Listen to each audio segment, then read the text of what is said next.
He's a critical care physician that also served as a medical expert for the state. The clips you just saw was patient Brandy McDonald's evaluation by this medical expert on both direct and cross-examination. She was the youngest patient in the case. McDonald died at the age of 37 under Husel's care after receiving 1,000 micrograms of fentanyl and 6 milligrams of Versed after being admitted to the hospital for liver problems and complications with ovarian cancer. So I'm going to take this opportunity now to bring in my guest to chat about this trial. Joining us right now, criminal defense attorney Paul Townsend. He comes from the Brooklyn DA's office, just like myself. Paul, welcome. And I also have forensic psychiatrist Dr. Ziv Cohen. Thank you for coming on.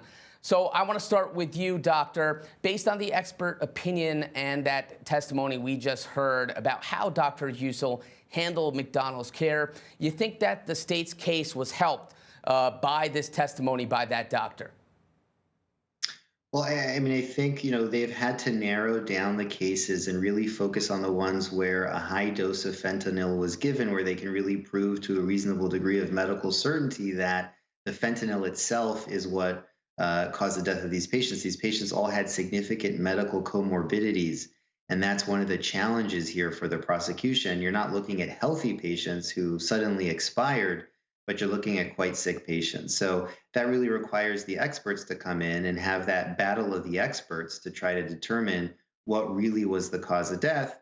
And, here you have an expert who is saying that the fentanyl, to a reasonable degree of medical certainty, was the reason that this person expired. So that is helpful for the prosecution.